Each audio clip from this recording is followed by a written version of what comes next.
À 34 ans, mon frère vit toujours dans le sous-sol aménagé de la maison de ma mère et n'a jamais travaillé un seul jour de sa vie. Lors de chaque dîner du dimanche, il se moquait de moi parce que je travaillais de 9 h à 17 h. Alors, à Noël dernier, je suis arrivé au volant d'une Porsche Taycan Turbo S valant près de 170 000 €. Il s'est assis sur les marches du perron et s'est mis à pleurer. Je m'appelle Antoine. J'ai 29 ans et je veux vous raconter une histoire sur mon grand frère Rémi, une Porsche Taycan Turbo S, et le Noël qui a finalement cloué le bec à tout le monde. Mais avant d'en arriver à la voiture et aux larmes, je dois vous brosser le tableau complet, car sans contexte, on dirait simplement que je me vante.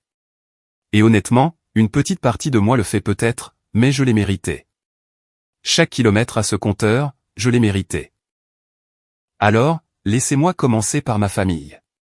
J'ai grandi dans une petite ville près de Lyon, dans la région Auvergne-Rhône-Alpes. Pas le genre de petite ville charmante qu'on voit dans les films, avec une rue principale pittoresque et un bistrot convivial. Plutôt le genre de petite ville où le plus grand divertissement un vendredi soir était de regarder l'équipe de football du lycée perdre de 30 points, puis de voir tout le monde se retrouver dans le même restaurant de chaîne. Ma mère, Catherine, nous a élevés, Rémi et moi, principalement seuls. Notre père, Patrick, était présent jusqu'à mes 10 ans et les 15 ans de Rémi, puis un jour, il n'était plus là. Il a fait ses valises, a déménagé dans le sud près de Marseille avec une femme rencontrée sur une aire d'autoroute, et ce fut à peu près la fin de son chapitre dans notre histoire. Il envoie parfois une carte à Noël. Elle contient généralement 5 €, ce qui, je pense, est sa façon de dire qu'il se souvient de notre existence, mais pas assez pour chercher le coût de la vie actuelle. Ma mère cumulait 2 emplois pendant la majeure partie de mon enfance. Réceptionniste dans un cabinet dentaire le jour, et 3 soirs par semaine, elle mettait en rayon dans un supermarché. Elle était tout le temps épuisée, mais elle ne s'en est jamais plainte devant nous. Ce qu'elle faisait, en revanche, c'était de couver Rémi. Et je veux dire le couver de la manière dont on materne un golden retriever qui a fait pipi sur le tapis mais qui vous regarde avec des yeux si tristes qu'on ne peut pas lui en vouloir. Rémi ne pouvait rien faire de mal. Rémi était sensible. Rémi avait besoin de plus de temps. Rémi n'était pas fait pour le monde réel. C'était la phrase qu'elle utilisait constamment. Il n'était pas fait pour le monde réel. Comme s'il était une sorte d'orchidée rare qui se fanerait si elle était exposée à la lumière directe du soleil ou à un formulaire administratif. Rémi a 34 ans maintenant et n'a jamais eu de véritable emploi. Pas une seule fois. Je n'exagère pas. Il a travaillé dans une pizzeria pendant 11 jours à 19 ans et a démissionné parce que son responsable lui a demandé de passer la serpillière. Il a dit que c'était dégradant. Il vit dans le sous-sol aménagé de ma mère depuis qu'il a terminé le lycée, ce qu'il a à peine réussi. Sa routine quotidienne consiste à se réveiller vers midi, à jouer aux jeux vidéo jusqu'à 3 h du matin, à manger tout ce que ma mère lui prépare. Et à publier occasionnellement sur les réseaux sociaux des messages sur le fait que la société est brisée et que personne ne comprend sa génération. Il a 34 ans. Sa génération a obtenu son diplôme universitaire il y a 10 ans et la plupart d'entre eux ont des prêts immobiliers. Maintenant, c'est là que ça devient personnel. J'ai suivi un chemin très différent. J'ai commencé à travailler à 16 ans. J'emballais les courses au supermarché, je tondais les pelouses, je faisais la plonge dans un restaurant de grillades qui sentait la fumée et le regret. J'ai économisé chaque centime que je pouvais. J'ai obtenu une bourse partielle pour l'université de Lyon, j'ai travaillé à temps partiel pendant mes 4 années d'études, j'ai obtenu un diplôme en informatique et j'ai décroché un emploi dans une entreprise technologique de taille moyenne à Lyon dès la sortie de l'école. Rien de prestigieux. Je n'étais pas chez un géant du secteur ou quelque chose du genre. Mais je gagnais un salaire décent, j'apprenais énormément et, plus important encore, je construisais quelque chose. J'avais un plan. J'allais trimer jusqu'à ne plus avoir à le faire. Mais voici la partie qui pique encore, même maintenant. Chaque dîner du dimanche chez ma mère, Rémi trouvait un moyen de me lancer une pique. Sans exception. Ça a commencé par de petites remarques, comme « ça doit être bien d'être un pion d'entreprise ». Ou « profite bien d'enrichir quelqu'un d'autre, Antoine ». Il disait ça avec un sourire en coin, ce sourire suffisant et paresseux. Comme s'il savait quelque chose que j'ignorais.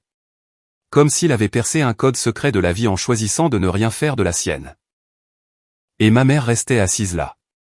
Elle ne disait pas un mot. Parfois, elle riait même. Pas un rire méchant, mais ce petit rire doux qui me disait qu'elle trouvait Rémi malin. C'était pire que les insultes. Honnêtement, le fait qu'elle trouve ça amusant, car ce qu'elle disait vraiment sans le dire, c'est qu'elle était d'accord avec lui, à un certain niveau. Que j'étais l'idiot de me lever à 6 heures du matin tous les jours et de conduire 45 minutes pour m'asseoir dans un espace de travail ouvert. Que Rémi, assis dans son sous-sol aménagé dans le même pantalon de survêtement qu'il portait depuis mardi, était en quelque sorte l'illuminé. J'ai essayé d'ignorer ça pendant des années. Vraiment. Je me contentais de sourire et de changer de sujet ou d'en faire une blague, mais ça m'a usé. Goutte après goutte, dimanche après dimanche, ça a érodé quelque chose en moi. Car ce n'était pas seulement Rémi qui se moquait de moi. C'était le fait que ma mère ne m'ait jamais défendu. Jamais elle n'a dit « Eh, Antoine travaille dur. Laisse-le tranquille. » Pas une seule fois. À ses yeux, c'était Rémi qui avait besoin de protection. Rémi était fragile. Rémi était spécial. Moi, j'étais juste Antoine. Le Antoine fiable et ennuyeux qui travaillait de 9h à 17h, qui s'en sortirait toujours parce qu'il s'en était toujours sorti. Le point de rupture a commencé lors d'un dîner du dimanche en mars. Je me souviens de la date exacte car c'était le lendemain de ma plus grande promotion. J'avais été promu au poste de développeur senior avec une augmentation significative. Et pour la première fois depuis longtemps, je me sentais vraiment fier de moi. Je suis allé chez ma mère ce dimanche-là, impatient de partager la nouvelle. Je pensais que peut-être, juste peut-être, ce serait la chose qui la ferait enfin dire qu'elle était fière de moi. C'est tout ce que je voulais. Juste une lueur de reconnaissance. Juste un moment où elle me regarderait comme elle regardait Rémi quand il réussissait à charger le lave-vaisselle sans qu'on le lui demande, comme s'il venait d'accomplir une sorte de miracle. Je suis entré avec une bouteille de vin et un sourire aux lèvres. Rémi était sur le canapé dans le salon, manette à la main, les pieds sur la table basse que ma mère avait achetée avec l'argent gagné en nettoyant les soldes de ce supermarché. Il n'a même pas levé les yeux quand je suis entré. Ma mère était dans la cuisine à préparer un rôti et je l'ai serré dans mes bras en lui disant que j'avais une nouvelle excitante. Elle s'est essuyée les mains sur son tablier, m'a regardé et a dit « Ah oui, qu'est-ce qui se passe ?» Alors je lui ai raconté. Je lui ai parlé de la promotion, du nouveau poste, de ce que cela signifiait pour ma carrière. Et elle a hoché la tête. Elle a vraiment hoché la tête comme si je venais de lui donner la météo. Puis elle a dit « C'est bien, chérie. Peux-tu aller dire à Rémi que le dîner est presque prêt ? » C'est bien, chérie. 3 mots. C'était tout. Pas de félicitations. Pas de câlin. Pas de « je suis fier de toi ». Juste un hochement de tête et une demande d'aller chercher son autre fils sur le canapé, qui se trouvait à moins de 3 mètres d'elle. Je suis resté là un instant, tenant cette bouteille de vin, et quelque chose a basculé. Je pouvais le sentir. Quelque chose dans ma poitrine qui pliait depuis des années a finalement commencé à se fissurer. Je suis entré dans le salon et j'ai dit à Rémi que le dîner était prêt. Il a mis son jeu en pause, s'est étiré comme s'il venait de courir un marathon au lieu de rester assis sur son derrière pendant 6 heures, et a dit « Cool. Et, Antoine, j'ai entendu que tu parlais à maman de ta petite promotion. Félicitations pour avoir un espace de travail plus chic, mon pote. » Puis il a ri. Ce rire paresseux, suffisant, de quelqu'un qui vit dans un sous-sol aménagé. Et pour la première fois, je n'ai pas souri. Je n'ai pas changé de sujet. Je n'ai pas fait de blague. Je l'ai juste regardé et j'ai senti quelque chose de froid s'installer dans mon estomac. Pas vraiment de la colère. Quelque chose de plus calme, qui ressemblait beaucoup à de la clarté. Je suis resté assis pendant le dîner ce soir-là sans dire grand-chose. Rémi a fait 2 autres blagues sur mon travail. Ma mère a ri aux 2. Et quand je suis parti cette nuit-là, je suis resté assis dans ma voiture dans son allée pendant un long moment, moteur éteint, juste à respirer. Je ne savais pas encore exactement ce que j'allais faire. Mais je savais que quelque chose avait changé. Je savais que la version de moi qui venait chaque dimanche en espérant une miette d'approbation était terminée. Ce type-là était fini. Et ce qui allait suivre serait différent. Après ce dîner du dimanche, j'ai pris mes distances. Pas de manière spectaculaire. J'ai juste commencé à venir moins souvent. Je sautais un dimanche par-ci, par-là. Quand ma mère appelait, je lui disais que j'étais occupé par le travail. Mais la vraie raison était plus simple. J'en avais assez d'être la cible des moqueries. Le truc, quand on prend ses distances avec sa famille, c'est que ça révèle exactement où on se situe. Les 2 premières semaines, ma mère m'envoyait un texto le dimanche matin. Juste, tu viens dîner. Pas, tu me manques. Au bout d'un mois environ, même ces textos se sont raréfiés. Rémi ne m'a jamais contacté, pas une seule fois. Mais voici ce qui s'est passé. Environ 6 semaines après avoir commencé à m'éloigner, ma mère a appelé un mercredi soir. C'était inhabituel. Elle avait l'air agacée. Antoine, ton frère a besoin d'un nouvel ordinateur pour son installation de jeu. Le sien est en train de mourir. J'espérais que tu pourrais aider. J'ai failli rire. Elle n'avait pas appelé pour prendre de mes nouvelles. Elle avait appelé parce que Rémi avait besoin de quelque chose et que j'étais celui qui avait un salaire. J'ai demandé combien. Elle a dit environ 2000 €. 2000 € pour un ordinateur de jeu pour un homme de 34 ans qui se moquait de moi chaque dimanche pour avoir l'audace de gagner ma vie. Je lui ai dit que j'allais y réfléchir. Elle a dit, à quoi y a-t-il à réfléchir? C'est ton frère. J'ai répondu, oui, maman, et il a aussi 34 ans et il est capable de trouver un travail et de s'acheter son propre ordinateur. Il y a eu une longue pause. Puis elle a dit quelque chose qui m'a frappé comme un coup de massue. Tu sais, Rémi n'est pas comme toi, Antoine. Il n'est pas fait pour ce genre de vie. Tu as toujours été le plus fort. C'est pour ça que je te le demande. Je veux que vous preniez un instant pour y penser. Elle m'a littéralement dit que parce que j'avais travaillé dur et bâti une vie stable, il était de ma responsabilité de subventionner le refus de mon frère de participer à la société. Que ma force devait compenser sa faiblesse. Et elle ne voyait rien de mal à cette équation. Pour elle, c'était parfaitement logique. Le cheval qui court reçoit le fouet. Le cheval qui se couche reçoit la carotte. Je lui ai dit que je n'allais pas le faire. Elle est devenue silencieuse, puis a dit, « Je suis déçue de toi. » Et elle a raccroché. Déçue de moi. Le fils qui travaillait depuis ses 16 ans. Le fils qui avait payé ses propres études universitaires. Le fils qui ne lui avait jamais demandé un seul euro après ses 18 ans. Elle était déçue de moi parce que je ne voulais pas acheter un jouet pour son fils adulte qui profitait de sa gentillesse depuis toute sa vie d'adulte. Je suis resté assis sur mon canapé ce soir-là et j'ai fixé le mur pendant 1 heure. Thomas a appelé pour prendre de mes nouvelles et je lui ai raconté ce qui s'était passé. Il a dit, « Mon pote, tu dois arrêter de chercher chez eux quelque chose qu'ils ne te donneront jamais. » Il avait raison. Je n'étais juste pas encore prêt à l'accepter pleinement. Le dimanche suivant, je suis venu. Je ne sais pas pourquoi. Peut-être qu'une partie de moi s'accrochait encore à quelque chose. Quand je suis entré, l'atmosphère était différente. Ma mère m'a à peine regardé. Rémi était déjà à table, et il avait une certaine énergie, comme s'il avait reçu des instructions. Et bien sûr, environ 10 minutes après le début du dîner, il a abordé le sujet. Alors, j'ai entendu dire que tu ne voulais pas m'aider pour l'ordinateur, a-t-il dit en se penchant en arrière sur sa chaise, les bras croisés. Vraiment fraternel de ta part, Antoine. Je lui ai dit que ce n'était pas ma responsabilité de lui acheter des choses. Il a ricané. Vraiment ricané, comme si j'avais dit quelque chose de ridicule. Puis il a dit, tu gagnes bien ta vie. Qu'est-ce que 2000 € pour toi? Tu es juste égoïste. J'ai regardé ma mère. Elle coupait son rôti et n'établissait de contact visuel avec aucun de nous. Ce qui était sa tactique classique, faire comme si le conflit n'existait pas et espérer qu'il se résolve de lui-même. Je me suis tourné vers Rémi et j'ai dit, tu sais ce qui est égoïste? Avoir 34 ans et s'attendre à ce que les autres financent ta vie parce que tu as décidé que travailler était en dessous de toi. Son visage a changé. Il ne s'attendait pas à ce que je réplique. Je ne répliquais jamais. Il s'est redressé et a dit, oh, ça y est.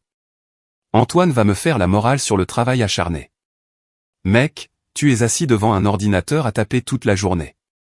Ce n'est pas du travail acharné. Essaie d'avoir de vrais problèmes. Je sentais ma tension artérielle monter, mais j'ai gardé une voix calme. Je lui ai demandé quels étaient ses vrais problèmes.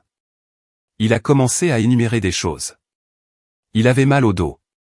Il souffrait d'anxiété. Le marché du travail était injuste. La société était truquée contre les gens comme lui. Un type sans dette, sans personne à charge, avec un toit gratuit au-dessus de la tête et une mère qui cuisinait tous ses repas. L'oppression était stupéfiante. Je l'ai regardé et j'ai dit, Rémi, je travaille depuis que j'ai 16 ans. Je paie mon propre loyer, mes propres factures, absolument tout. Et chaque dimanche, tu te moques de moi pour ça. Alors non, je ne t'achèterai pas d'ordinateur. Et honnêtement, je ne suis plus sûr de vouloir revenir ici. La pièce est devenue silencieuse. Ma mère a finalement levé les yeux de son assiette.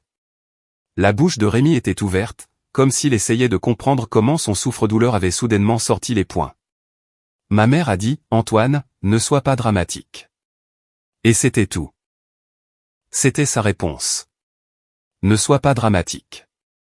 Pas, parlons-en. Pas, Rémi, tu dois des excuses à ton frère. Juste, ne sois pas dramatique. Comme si j'étais un bambin faisant un caprice pour un jus de fruits au lieu d'un homme adulte qui en avait finalement assez. Je me suis levé de table. Je n'ai pas crié. Je n'ai rien claqué. J'ai juste pris ma veste sur le dossier de la chaise et j'ai dit, Maman, je t'aime. Mais je ne peux pas continuer comme ça. Tu as passé toute ma vie à trouver des excuses à Rémi et à traiter mon travail acharné comme s'il n'avait aucune importance. J'en ai assez de m'asseoir à cette table et de faire comme si c'était normal. Elle a commencé à dire quelque chose, mais je me dirigeais déjà vers la porte. Rémi m'a interpellé. Il a dit, allez, Antoine. Ne fais pas ton bébé. Je me suis arrêté à la porte et je me suis retourné.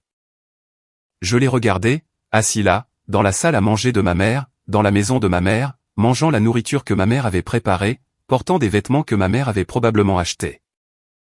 Et j'ai dit, Rémi, le seul bébé dans cette maison, c'est toi. Et un jour, tu vas te réveiller et te rendre compte que maman ne pourra pas s'occuper de toi pour toujours. J'espère juste qu'il ne sera pas trop tard quand tu le feras. Je suis sorti et je suis rentré chez moi.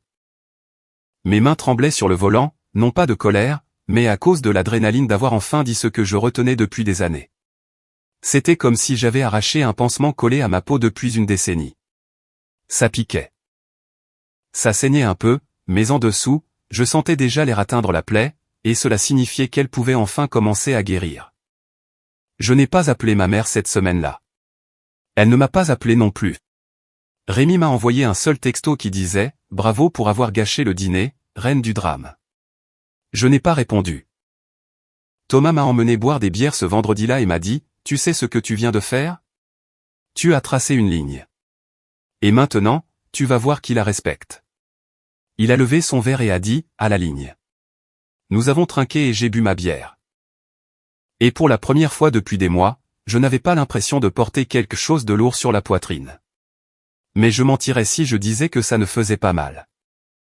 Être assis dans mon appartement le dimanche soir, sachant que le dîner avait lieu sans moi, sachant que ma mère et Rémi mangeaient probablement du rôti et ne parlaient pas du tout de moi, ça faisait mal d'une manière que je n'avais pas prévue. Le fait de ne manquer à personne est une blessure à part entière. Ce que je ne savais pas encore, ce que je n'aurais pas pu prédire en étant assis dans cet appartement à m'apitoyer sur mon sort, c'est que les 18 mois suivants allaient tout changer. Pas seulement ma carrière, pas seulement mon compte en banque, tout. Et quand je retournerais enfin chez ma mère, ce ne serait pas dans ma vieille Renault. Ce serait dans quelque chose qui dirait tout ce que je n'avais jamais pu mettre en mots. Mais j'anticipe. Laissez-moi d'abord vous parler du labeur. Car la véritable histoire se trouve dans ce labeur acharné. Après avoir quitté cette table, quelque chose a changé en moi. C'était comme si toute l'énergie que je dépensais à essayer de gagner l'approbation de ma famille n'avait soudainement plus nulle part où aller. Alors, elle s'est déversée dans mon travail. Et je ne veux pas dire que je suis devenu un triste bourreau de travail qui mangeait des nouilles instantanées à son bureau à minuit. Je veux dire que je suis devenu concentré, d'une concentration absolue. Le genre de concentration qui se produit quand on arrête de regarder par-dessus son épaule en quête de validation et qu'on commence à regarder droit devant soi, vers ce qu'on veut vraiment. À mon travail, j'avais de bons résultats, mais je me laissais un peu porter. Je faisais assez pour être bon, mais pas assez pour être excellent. Après la rupture avec ma famille, j'ai décidé d'être excellent. J'ai commencé à prendre des projets supplémentaires. Je me suis porté volontaire pour les tâches que personne d'autre ne voulait. Les systèmes obsolètes qui tenaient avec du ruban adhésif numérique. Les outils destinés aux clients qui n'avaient pas été mis à jour depuis des années. J'ai réécrit du code qui n'avait pas été touché depuis des années. Je restais tard, non pas parce que je devais le faire, mais parce que je le voulais. Parce que chaque ligne de code que j'écrivais me semblait être une brique dans un mur que je construisais pour moi-même. Mon patron, un homme nommé Olivier, l'a remarqué. Olivier était l'un de ces rares managers qui prêtent vraiment attention. Il m'a convoqué dans son bureau environ 3 mois après mon départ du dîner et m'a dit « Je ne sais pas ce qui t'a pris, mais continue comme ça. Tu opères à un niveau que je n'ai vu chez personne dans cette équipe. » Il m'a dit que l'entreprise étendait sa division de services cloud et qu'ils avaient besoin d'un chef d'équipe. Il m'a demandé si j'étais intéressé. J'ai dit oui avant même qu'il ait fini sa phrase. Le poste de chef d'équipe était un grand pas en avant. Plus d'argent, plus de visibilité, plus de pression. Je m'y suis épanoui. J'ai monté une équipe de 5 développeurs, et nous avons livré 3 projets majeurs en 6 mois, tous en dessous du budget et en avance sur le calendrier. La présidente de l'entreprise, une femme nommée Isabelle, que je n'avais vue que lors des réunions générales, m'a pris à part lors d'un événement d'entreprise et m'a dit que j'étais sur son radar. Ces quelques mots m'ont fait l'effet d'obtenir une bourse complète pour une université à laquelle je ne savais même pas que j'avais postulé. Mais le véritable tournant est venu de quelque chose sur lequel je travaillais pendant mon temps libre. Voyez-vous, depuis environ 2 ans, je bricolais un projet personnel, un outil logiciel qui aidait les petites entreprises à automatiser leur gestion des stocks. Rien de révolutionnaire sur le papier, mais je l'avais construit de A à Z, testé avec quelques entreprises locales, et affiné en fonction de leur retour.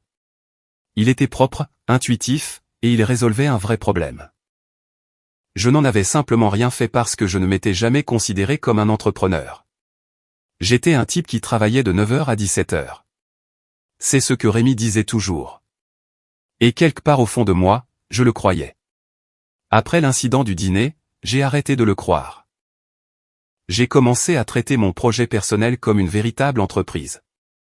J'ai créé une société, construit un site web, créé une démo et commencé à contacter des clients potentiels. Les premiers mois ont été lents.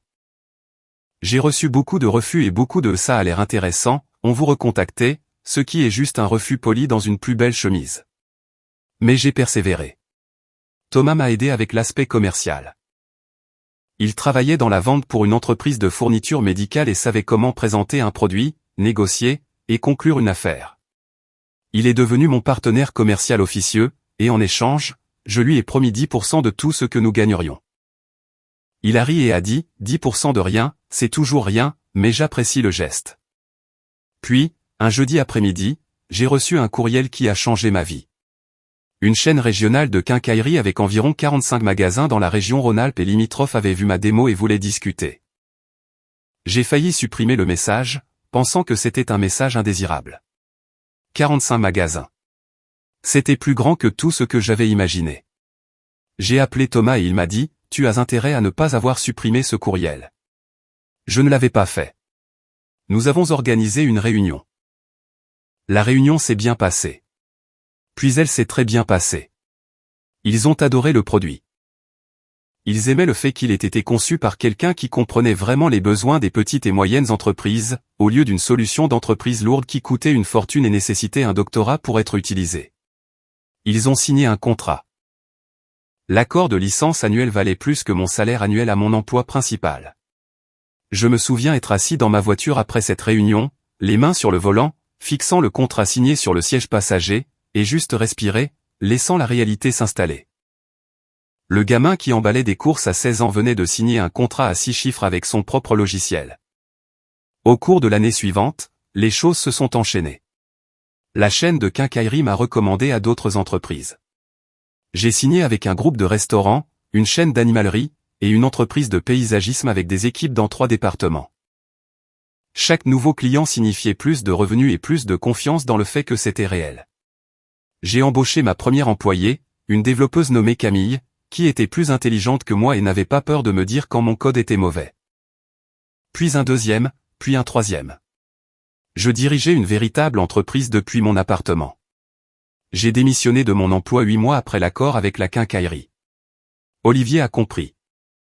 Il m'a serré la main et m'a dit, « Je savais que tu finirais par devenir trop grand pour cet endroit. Va construire quelque chose de grand. Cela signifiait plus pour moi qu'il ne l'imaginait probablement. Un patron qui était heureux pour moi au lieu de se sentir menacé par moi. C'est plus rare que les gens ne le pensent. J'ai déménagé dans un petit bureau près du centre-ville de Lyon. Thomas a rejoint l'équipe à plein temps en tant que directeur du développement commercial. Camille est devenue ma développeuse principale. Nous étions une équipe légère, ambitieuse, et nous réussissions brillamment. À la fin de cette première année complète, l'entreprise générait des revenus qui faisaient paraître mon ancien salaire comme de l'argent de poche. Pendant tout ce temps, je parlais à peine à ma famille. Ma mère a appelé quelques fois et les conversations étaient superficielles. Elle ne m'a jamais demandé de nouvelles de mon travail ou de ce que je construisais. Elle me donnait des nouvelles de Rémi, me disait qu'il allait bien, ce qui signifiait qu'il était toujours en vie et toujours dans le sous-sol aménagé. J'ai aussi commencé à fréquenter quelqu'un. Elle s'appelait Noémie. Nous nous sommes rencontrés dans un café, ce qui ressemble à toutes les histoires d'amour ennuyeuses jamais racontées, mais c'est la vérité. Elle lisait un livre sur l'économie comportementale, j'ai fait un commentaire à ce sujet, et elle m'a dit que mon point de vue était faux, puis m'a expliqué pourquoi pendant 20 minutes. J'étais conquis. Noémie était ergothérapeute. Vive, drôle de cette manière discrète où l'on ne se rend compte qu'elle vous a taquiné que 30 secondes plus tard. Elle ne se souciait pas de mon entreprise ou de mon compte en banque. Ce qui l'intéressait, c'était de savoir si je pouvais tenir une conversation et si j'étais gentil avec les serveurs. Noémie connaissait mon histoire familiale. Je lui ai tout raconté. Elle a écouté sans jugement puis a dit, « Tu sais ce que tu as que Rémi n'a pas ?» Un élan. Et un élan ne s'arrête pas juste parce que quelqu'un sur un canapé vous crie dessus. À l'approche de Noël, cela faisait environ 1 an et demi que je dirigeais mon entreprise. Nous avions une équipe de 8 personnes, une liste de clients en pleine croissance et une réputation sur le marché des petites et moyennes entreprises qui commençaient à faire parler d'elles. Je gagnais plus d'argent que je n'aurais jamais cru possible pour un gamin d'une petite ville près de Lyon. Et un jour, début novembre, j'ai fait quelque chose d'imprudent, de purement émotionnel, quelque chose que la partie logique de mon cerveau, celle qui adore les budgets et les tableurs, m'a hurlé de ne pas faire. Je suis entré chez un concessionnaire Porsche et j'ai versé un acompte sur une Taycan Turbo S près de 170 000 €. Bleu nuit électrique. Le genre de voiture qui ne murmure pas, elle s'impose. Thomas a dit que j'étais fou. Noémie a haussé un sourcil et a dit, « C'est une sacrée voiture. » Camille a demandé, « Elle existe en rouge ?» Mais je ne l'ai pas achetée pour eux. Je ne l'ai même pas vraiment achetée pour moi. Je l'ai achetée parce que toute ma vie, ma famille avait traité mon ambition comme une blague, mon éthique de travail comme un défaut de caractère, mon travail de 9 h à 17 h comme une source de moquerie, et je voulais conduire quelque chose qui dirait, sans que j'ouvre la bouche, que chacun d'entre eux avait tort. Noël était dans 3 semaines. Et pour la première fois en plus d'1 an, j'allais au dîner du dimanche. Enfin, du jeudi, mais vous comprenez l'idée. J'y retournais, et j'amenais une invitée. Dans les semaines qui ont précédé Noël, j'ai hésité à y aller. Une partie de moi pensait que c'était une terrible idée. Pourquoi retourner dans cette maison et m'exposer à la même dynamique qui m'avait presque brisé? Noémie m'a posé exactement cette question un soir alors que nous préparions le dîner. Elle n'essayait pas de m'en dissuader. Elle voulait juste s'assurer que je savais pourquoi j'y allais. La réponse à laquelle je suis parvenu était la suivante, je n'y retournais pas pour obtenir leur approbation. J'y retournais parce que je voulais regarder ma mère et mon frère dans les yeux en étant la personne que j'étais devenue. Je voulais clore un chapitre. Et oui, si je suis honnête, une petite partie de moi voulait voir l'expression sur le visage de Rémi. Je suis humain. J'ai appelé ma mère la première semaine de novembre. Elle a décroché à la 3e sonnerie et a semblé surprise de m'entendre. Je lui ai dit que je voulais venir pour Noël et que j'amènerais ma petite amie. Il y a eu une pause. Puis elle a dit, « Oh, ce serait bien. » Pas excitée, pas chaleureuse, juste une reconnaissance plate, comme si je lui avais dit que j'apportais un plat d'accompagnement. Puis elle a ajouté, « Rémi sera content de te voir. » J'en doutais fort, mais j'ai laissé passer. Les 2 semaines suivantes ont été un tourbillon de travail et de préparatifs. L'entreprise réalisait son meilleur trimestre. Nous venions de signer un contrat avec une chaîne de magasins de pièces automobiles qui a poussé notre chiffre d'affaires annuel au-delà d'un nombre que j'ai encore du mal à prononcer à voix haute parce qu'il ne semble pas réel. Thomas était plein d'énergie. Il est entré dans mon bureau un matin et a dit, « Tu te rends compte qu'on va dépasser les 7 chiffres cette année ?» Je lui ai dit d'arrêter de nous porter la poisse. Il a frappé 2 fois sur mon bureau en bois et est sorti en souriant. Noémie et moi sommes allés chercher la Porsche un samedi après-midi. Le concessionnaire l'avait garée devant, fraîchement nettoyée, brillant sous le soleil de novembre comme si elle m'attendait. Je suis resté là à la regarder une minute avant que Noémie ne me donne un petit coup de coude et dise « Elle ne va pas se conduire toute seule ». Je me suis mis au volant et j'ai senti le siège s'ajuster autour de moi comme si la voiture me faisait un câlin. J'ai appuyé sur le bouton de démarrage et elle a produit ce son. Ce faible bourdonnement électrique qui ressemblait à de l'énergie potentielle vibrant dans la poitrine. Nous sommes rentrés en silence. Non pas parce que quelque chose n'allait pas, mais parce que certains moments sont trop grands pour les mots. Le matin de Noël, je me suis réveillé tôt. Noémie était déjà debout, habillée, et faisait quelque chose de compliqué avec ses cheveux devant le miroir de la salle de bain. Elle était incroyable. Elle portait cette robe vert foncé qui lui donnait l'air de pouvoir assister à un dîner de fête tout en posant pour la couverture d'un magazine. J'ai enfilé un beau pantalon et un pull ajusté, rien d'ostentatoire, parce que la voiture allait se charger de parler pour moi. Nous avons chargé une tarte aux noix de pécan que Noémie avait faite maison et nous sommes partis. Le trajet jusqu'à la maison de ma mère a duré environ 40 minutes. En approchant, j'ai senti cette tension familière dans ma poitrine, ce vieux programme qui tournait en arrière-plan dans mon cerveau et qui disait « Tu n'es pas assez bien. Il ne te respecte pas, fais demi-tour. » Noémie s'est penchée et a posé sa main sur mon bras. Elle n'a rien dit. Elle n'en avait pas besoin. Nous avons tourné dans la rue de ma mère. Elle était pareille. Les mêmes trottoirs fissurés, les mêmes clôtures en grillage, les mêmes pavillons à la peinture écaillée et aux meubles de jardin en plastique. La maison de ma mère était au bout de l'impasse.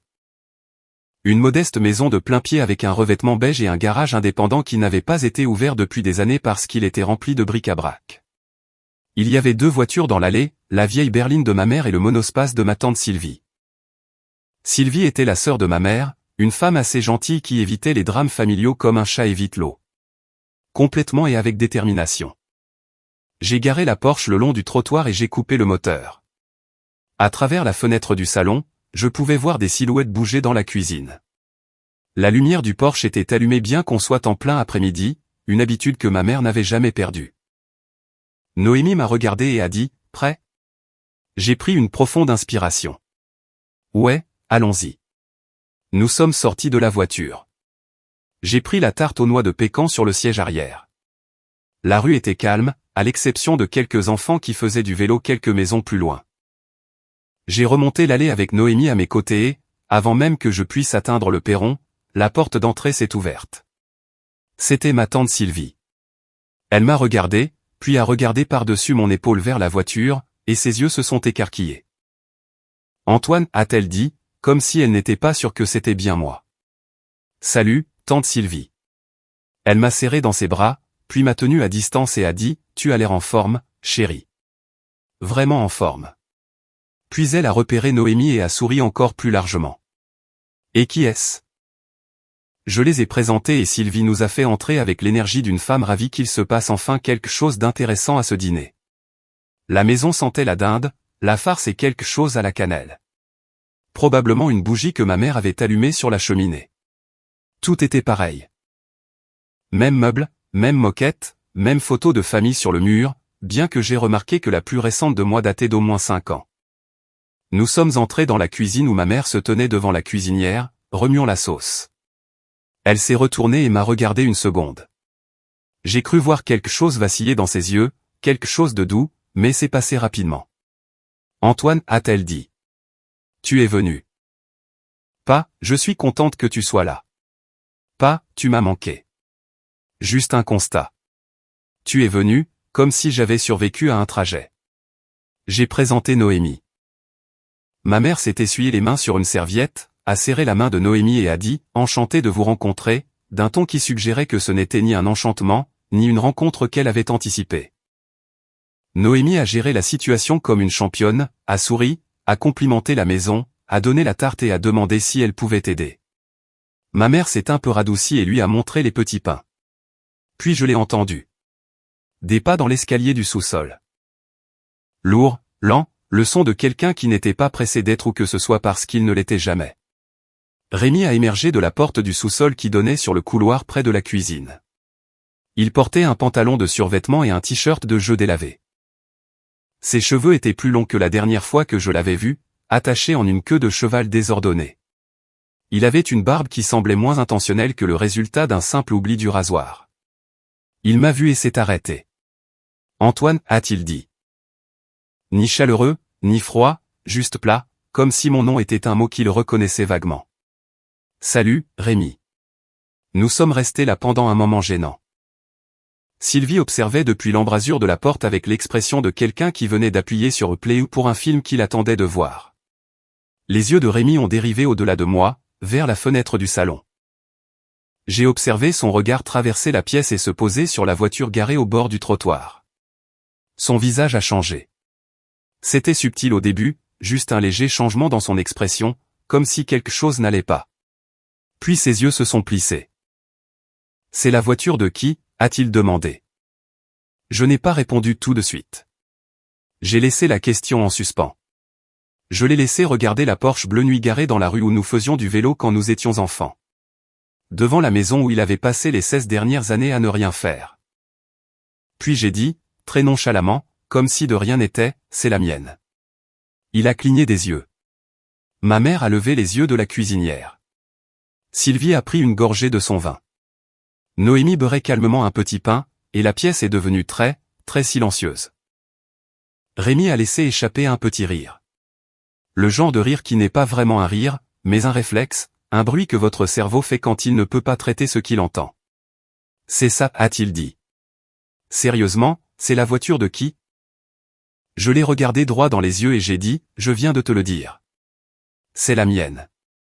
Je l'ai achetée il y a 3 semaines. Il m'a dévisagé, puis il a regardé notre mère, puis de nouveau moi, puis de nouveau la voiture. Sa bouche s'est légèrement ouverte comme s'il allait dire quelque chose, mais rien n'est sorti. Pour la première fois de ma vie, Rémi n'avait absolument rien à dire. Et le dîner de Noël n'avait même pas encore commencé. Le dîner était tendu, de la même manière qu'un élastique est tendu juste avant de casser. Ma mère a servi la dinde et nous nous sommes tous assis, aux mêmes places que d'habitude. Personne n'a mentionné la voiture pendant les 15 premières minutes. Elle était juste là, sur le trottoir, comme un éléphant garé dans la rue. Un éléphant bleu nuit très cher. Rémi était silencieux, ce qui était inhabituel. Normalement, il dominait la conversation de Noël avec la dernière théorie du complot qu'il avait découverte. Mais ce soir-là, il se contentait de pousser la nourriture dans son assiette et de jeter des regards vers la fenêtre, comme si la voiture était une énigme qu'il ne pouvait pas résoudre. C'est Sylvie qui a finalement brisé la glace.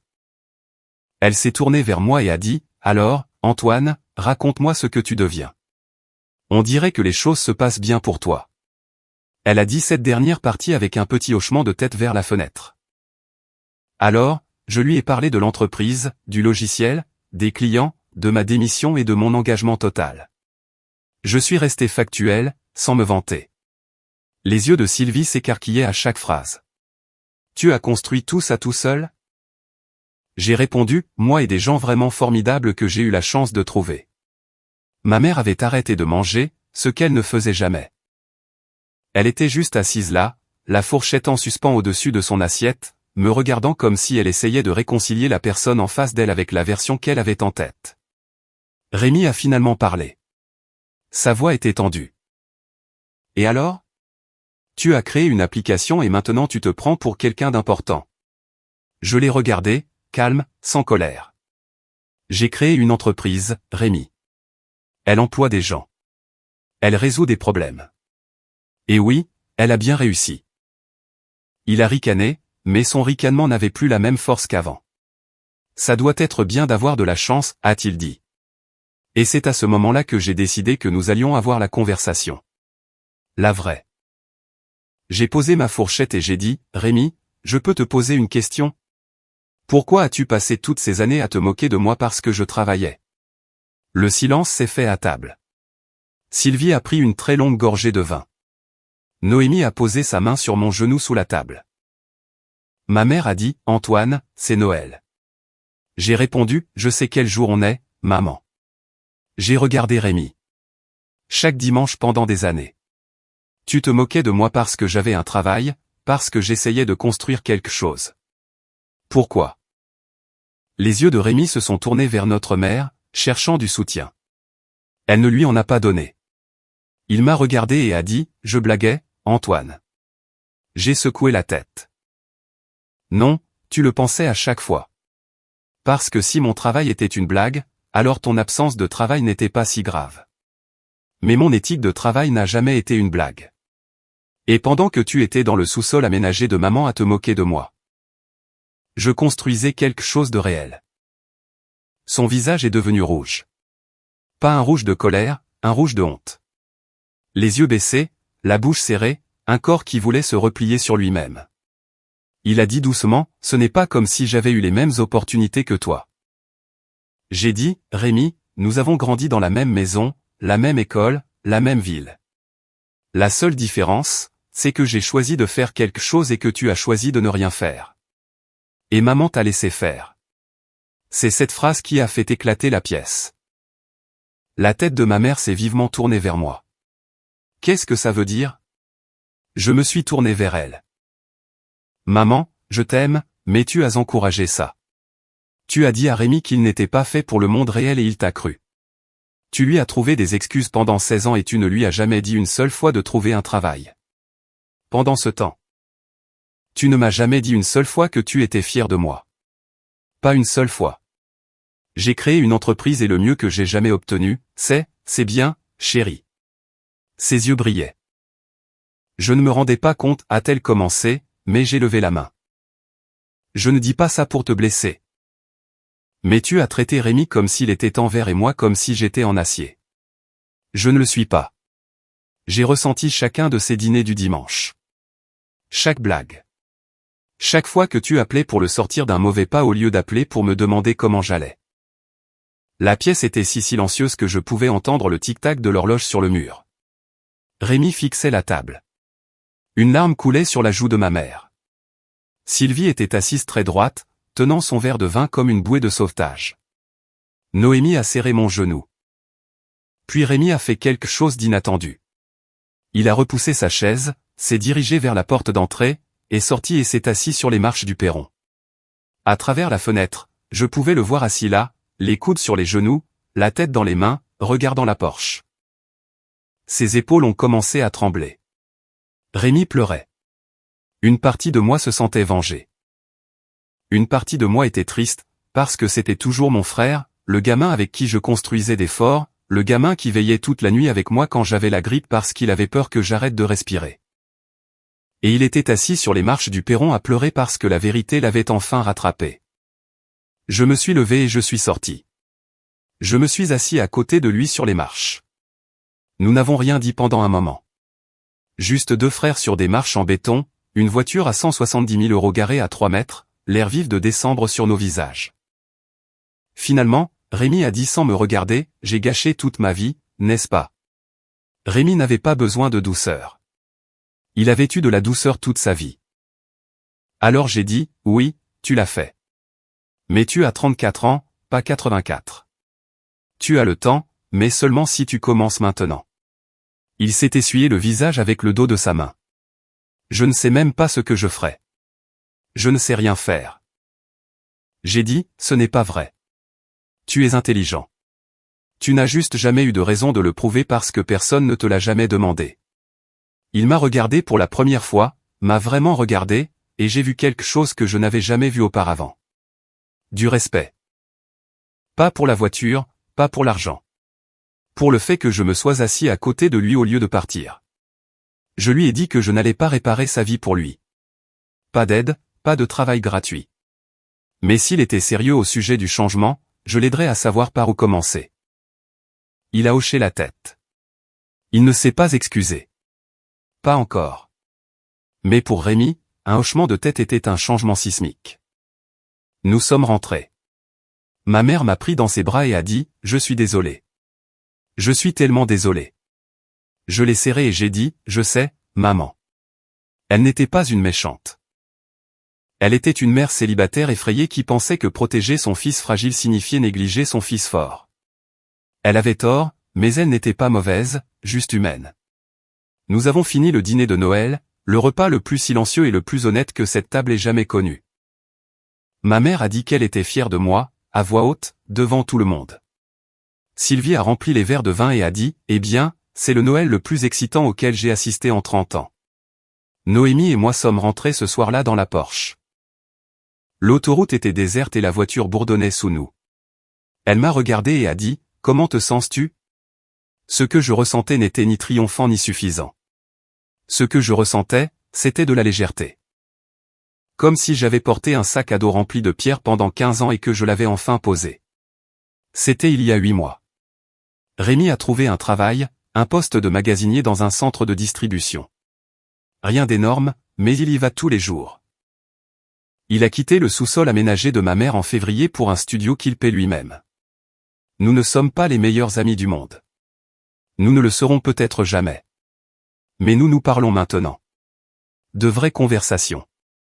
Ma mère et moi allons mieux. Pas parfait, mieux. Elle m'appelle maintenant le mercredi et me demande des nouvelles de l'entreprise et de Noémie. Elle m'a dit le mois dernier qu'elle gardait une photo de mon bureau sur son réfrigérateur. La Porsche est dans mon garage. Noémie la trouve ridicule et me le dit régulièrement, ce qui est l'une des nombreuses raisons pour lesquelles je l'aime. Thomas dit que j'aurais dû acheter une Ferrari. Camille dit que j'aurais dû investir l'argent. Mais cette voiture n'a jamais été une question d'argent. Il s'agissait d'un gamin qui emballait des courses à 16 ans et à qui on a dit toute sa vie que travailler dur était ridicule.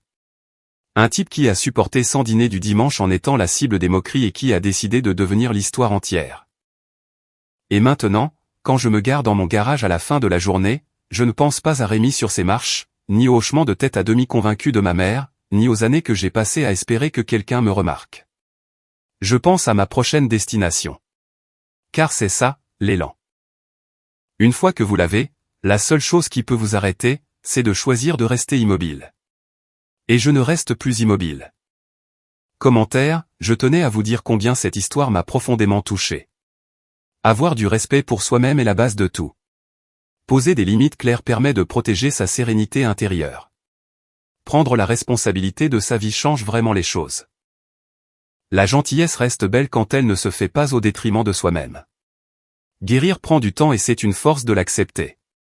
Je vous invite à réfléchir à vos propres relations aujourd'hui. Quelles limites pourriez-vous poser pour mieux vous respecter ? Choisir la paix plutôt que les tensions inutiles est un acte courageux. Merci d'être là et de partager ce moment avec moi. Si vous avez aimé, n'oubliez pas de laisser un commentaire et de soutenir la chaîne en vous abonnant. À bientôt pour les prochaines stories.